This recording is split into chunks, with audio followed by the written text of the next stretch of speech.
We arrived at the metro station around 10 a.m. not sure what to expect. We were greeted by a station platform crowded with pink pussy hats and 2 trains so full only a handful of people could board. We ended up taking the train 2 stations in the opposite direction to catch a slightly less full train towards the march. But when the train finally arrived at our stop, the station was so full of people exiting, we decided to go 2 more stops down just to avoid traffic. You made it! It may sound really bad, but that energy you just saw was everywhere, creating an atmosphere that was almost celebratory, not what you'd expect at a protest. But this was in fact a march. The ladies definitely turned out for the march. All day long, people spewed into the mall and surrounding streets. We saw some of the most creative and authentic signs. Some were graphic, others just angry.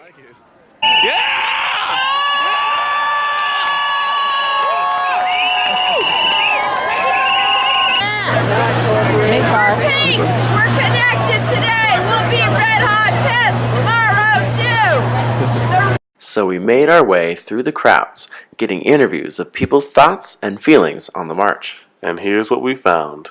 What's the main reason you guys came out for? Like, what was your problem? Like, Women's rights. Women's We're about to lose our health care if he goes through with this plan. So, like, we're right at that age where we were safe under Obamacare, but we won't be now. So it's pretty important. Yeah, my friends are all walks of life, and everyone in our country comes from all walks of life, and that's a damn shame that he doesn't stand for anyone but himself. And for me, equality for all people. Yes. Not one specific issue, but all the issues. Misogyny, homophobia, xenophobia, all of the phobias, everything that the Republican Party at this moment seems to stand for, and everything that the new president stands for, and the things that he said when he was running for office are horrifying to me. The fact that they want to dismantle the Affordable Care Act, the fact that they took the LGBTQ page off the White House website, that the page on disabilities was gone within 1 hour. I mean, it's horrifying to me what that administration and what the current Congress stand for. I'm horrified. diversity is really important to me. Equality, we need to stand united. We need to have common human values. Social justice in general. Words matter. Words matter. The most important issue, besides obviously all of the civil rights and holding on to the advances that we've made over the last 30 years, the economic agenda really needs to be addressed by the left in a much more forceful way.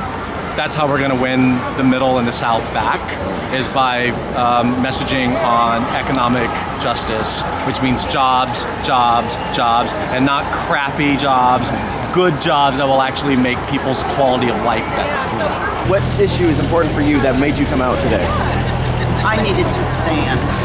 It's like Fannie Lou Hamer said, I'm going to stand.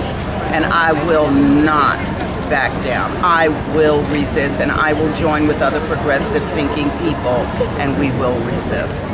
I have the history of the civil rights movement as part of my DNA, and there is no way that I will take this sitting down. I'll keep standing. Here we are in the National Mall right now. The crowd turnout was apparently so large that they had to open up the mall and all streets because Independence Avenue could not hold all the people turning out today. It is phenomenal. So the march is now moving in all directions. There's a great turnout, young people, old people, men, women.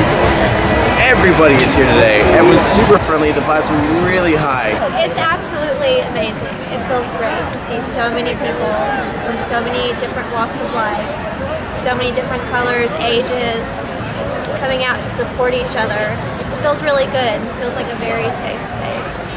Yeah, it's shocking that we still have to make sure our voices are heard in this way, but it's, I think, incredibly impactful that, I mean, look at how many people showed up. There's probably close to 1 million people here to make sure that our voices are heard. Yeah, that we want equality. There needs to be equality for everyone, regardless of gender or race or sexual orientation. Why aren't we treating people equally? This is amazing, just amazing. And we've been marching for over 30 years now. I just keep thinking, what the hell? We have to fight for all this all over a fucking again? I mean, seriously. It never fucking ends. Never. I've marched in Occupy Wall Street and in other protests. You know, I was at Standing Rock a little while back, and the really beautiful thing about this march and marches like this is just sensory, like hearing the female tenor of the chants, getting to hear women's voices leading that charge is a beautiful thing. To be able to like stand back as a man and let them lead the way the first time ever, you know, allowing that to take place as an ally to it, and just trying to get out of the way and elevate as much as possible, and like watching that happen and getting to hear it and see it is beautiful. I think that unity is unity is the important thing. I mean, Definitely.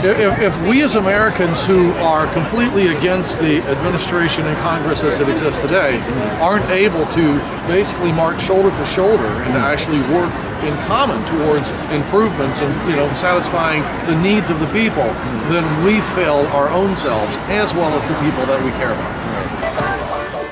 During the march, there was an overall feeling of unity and love.